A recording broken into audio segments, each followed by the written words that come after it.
Instead of doing a video based on Zelda lore, I want to go back to my roots for a change. This channel saw its inception as a place where I discuss gameplay elements and in particular dungeon mechanics. And that's what we're gonna be doing today. The idea for this video was inspired by a modder by the name of Waikuteru, who not too long ago premiered the first large-scale custom dungeon for Breath of the Wild. Now, I'm not supposed to promote mods, but it exists, and I do think it's fair and harmless to use it as a case study. I've already talked about the divine beasts and shrines extensively, so I'm not gonna repeat myself again and will instead refer you to my very first video, which covers all my praises, complaints, and suggestions about them. What I want to do here is take a look at some specific dungeon mechanics and see which ones I think should go, which ones are worth bringing back, and potentially expanded or altered for the highly anticipated sequel to Breath of the Wild. Some things I won't be covering are enemies and bosses, specific dungeon items, and aesthetics. I want to purely focus on aspects like puzzle mechanics, tools for navigation, quality of life improvements, and other topics revolving around progression, challenge, or traversal. So let's dive right in.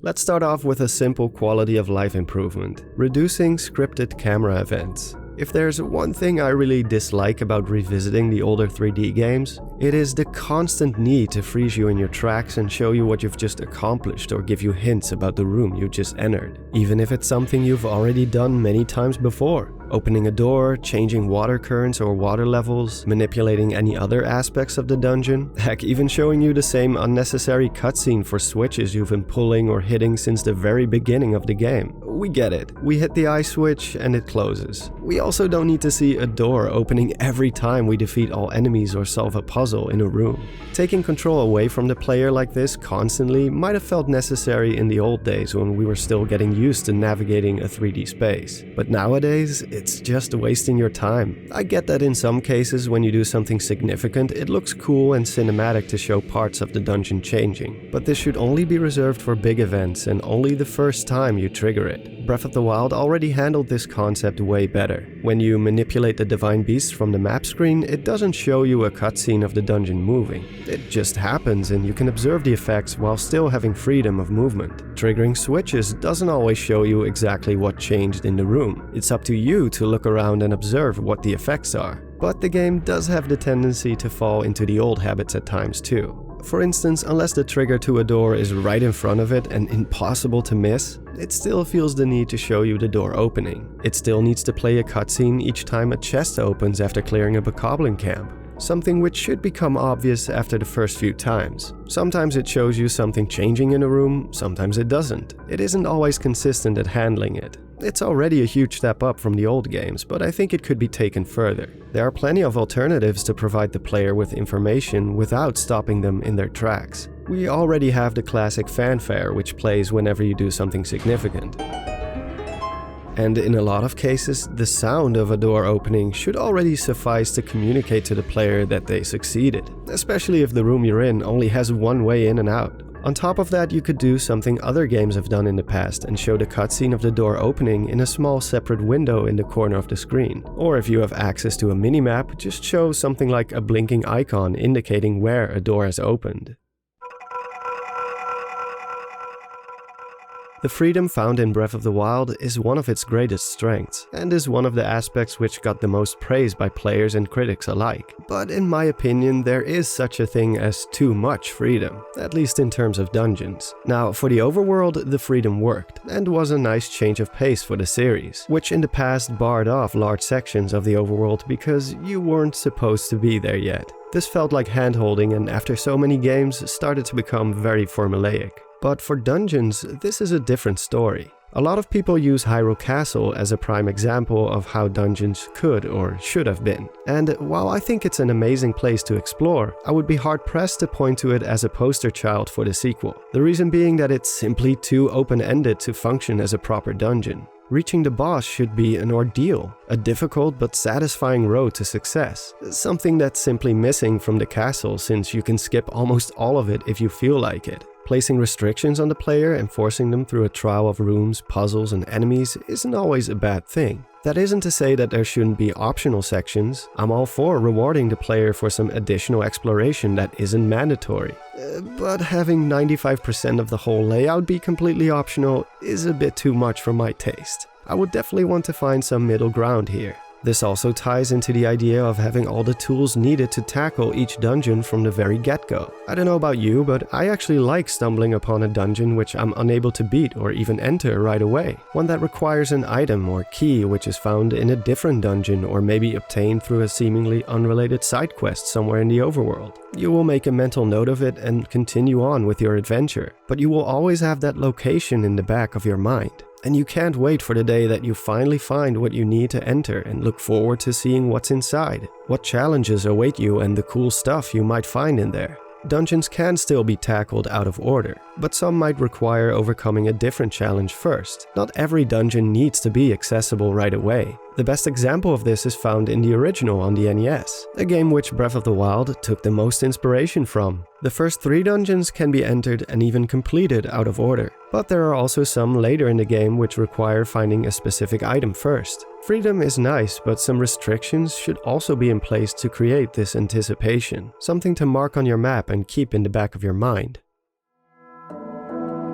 Speaking of maps, let's talk about the map. Historically, maps in video games have either been close to useless or absolutely crucial to keep track of where you've been. In the Zelda series, this kinda differs from game to game. In some installments, I barely even look at the map, and finding it gets nothing more than a meh out of me. Other times, like in the example of Skull Woods or Ganon's Tower in A Link to the Past, the dungeon is so convoluted and disconnected, with a huge part of it being completely optional, that finding the map is actually very convenient. I think Breath of the Wild took it a step too far, turning the map into a glorified GPS. Being able to see exactly where you are in real time is convenient, sure, but it also kinda takes away from the mystery if you already know exactly what lies beyond a certain room or corridor. This goes especially for Hyrule Castle, as somehow we have a map of the entire structure from the moment of entering. We never even had to acquire it. And in the Divine Beasts, getting the map is the first thing you are forced to do, since without it you cannot manipulate the dungeon and thus you are unable to access most of it. And progressing through the dungeon just becomes a follow the dots at that point. I would personally want to revert back to the old map style, but at the same time I would also make some changes to it. I do think it's nice that the map highlights which room you are currently in, like in the old games, but seeing your exact position within each individual room is a bit much. The same thing goes for being able to see every treasure chest on the map after obtaining the compass, which also kinda takes away from the mystery. In fact, I would go as far as to say that the compass can be excluded altogether, something Breath of the Wild already did away with. However, treasure chests inside the dungeons were handled quite poorly. This had everything to do with the fact that after clearing a Divine Beast, you are no longer allowed to re-enter it. And because of this, none of the chests hold anything substantial. No unique apparel, weapons, or upgrades. At least nothing you wouldn't eventually be able to find or buy in the overworld. Since not obtaining all chests inside the beast during your first playthrough would mean you would never be able to 100% the game. That being said, it would be nice if you could somehow keep track of which doors are locked. But rather than showing this from the very beginning, I would go the Silent Hill route and only show that a door is locked after you've already encountered it. We could even go a step further. Instead of Link automatically making notes of this on the map, this responsibility could be handed to the player. In the past, we've seen this in Phantom Hourglass and Spirit Tracks, where you can actually draw on your map.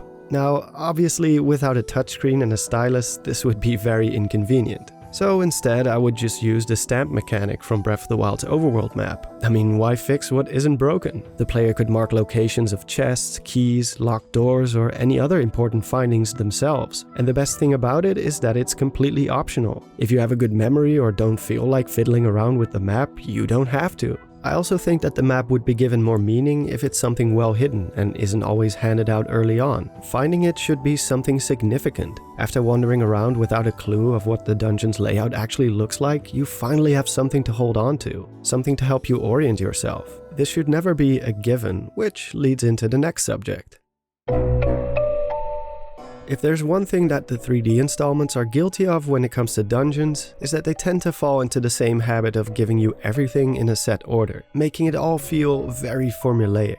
I actually forgot to mention this in my video about the beauty of 2D Zelda games. For that video specifically, I decided to revisit the NES original, Oracle of Seasons, and A Link to the Past. And one of the first things I was reminded of was the variation in its progression. Sometimes you find the main item very early on, other times close to the end. Sometimes you find 2 items, or the item you find isn't needed to beat the dungeon. In some rare cases, the item needed isn't even found inside the dungeon but in the overworld somewhere. And the boss door doesn't always lead straight to the boss, but rather unlocks a whole new section. Breath of the Wild 2 could definitely learn from this and might even be able to take it a step further. Not every dungeon needs a main item, or even a map. Going back to Silent Hill for a moment, some of the maps or better weapons in the quote-unquote dungeon sections of the game are so well hidden that some players never even find them and simply soldier through without them. Some areas purposely don't have a map where the protagonist draws his own as he ventures from room to room. If a place is supposed to be a maze, handing the player a map kinda defeats the purpose. I'm sure you all have your own examples and experiences with games which handle things differently, and how it sparks the mystery and satisfaction of finding out on your own where you are and what you need to venture further. It is at that point that a dungeon stops feeling like a video game level with predetermined rules and more like an actual place you are exploring.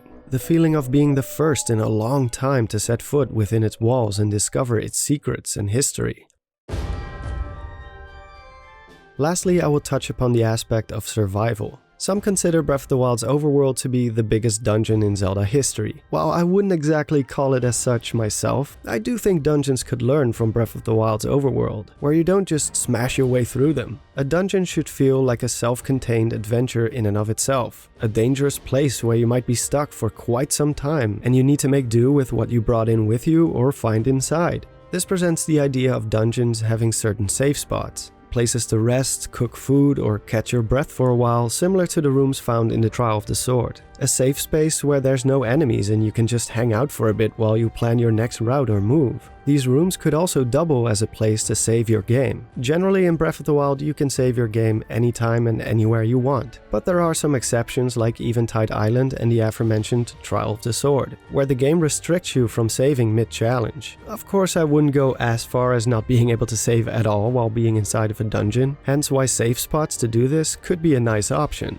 It's never been done in a Zelda game before, but it has in games like Dark Souls where the bonfires act as save and spawn points for the player. There's something about overcoming a dangerous challenge and breathing a sigh of relief when you finally find a place to rest and save your progress. It also makes a game over a lot more significant if you haven't found a safe spot in a while, making the dungeon more challenging in the process. And while we're on the topic of challenge and survival, let's talk about healing. Though this isn't necessarily a mechanic unique to dungeons alone, I do think it has a pretty big impact on it. It's a complaint that many have already pointed out when the game was still brand new. And that is that being able to heal yourself from within the menu is just too overpowered. I think this mechanic definitely deserves an overhaul in Breath of the Wild 2. At first, Breath of the Wild seemed intimidating because enemies had a much higher damage output than in previous titles, and on top of that, hearts were completely eliminated from the game. But in reality, the food mechanic means you are carrying a huge collection of hearts with you at all times. There should definitely be a much bigger restriction on it. Some of these restrictions could include limiting the amount of food you can devour in a certain time span, making your hearts restore gradually upon eating instead of filling them all up instantaneously, or perhaps most effectively just go the Dark Souls route and turn the healing process into something real-time and not something you can just do from the menu screen. One or more of these measures should do the trick, and I cannot wait to see Link desperately running from a Lionel while trying to stuff a roasted chicken into his mouth. And with that, I will conclude this video. As you can see from the points I've covered, some dungeon mechanics were already improved in Breath of the Wild. But if the sequel were to go back to the more traditional dungeon style, there's definitely something to be learned from the old, but also from the new approach. Breath of the Wild's open-ended nature might have been a step too far when it came to dungeons. But the same thing goes for the more formulaic and restrictive construction found in the older games. As mentioned before, a middle ground would be the key. I want to thank Waikuteru for giving me permission to use some of his footage. If you want to see more regarding the subject of dungeons, I've made a couple of videos on the topic of progression items, dungeon traversal, preparation, aesthetics and atmosphere, etc., which can be found in the description, as well as links to Waikuteru's videos on his channel. As always, a big thanks to my amazing Patreons, channel members and the folks on my Discord who all work together to make it a lively place to be. Additionally, a quick shout out to Merlin Kuertz for upgrading their pledge on Patreon, and to Cuckoo Lover for doing an amazing job arranging all the new Discord functionality. Thank you all so much for the help and support. I will see you all in the next video. This is Don signing off, and have a good one.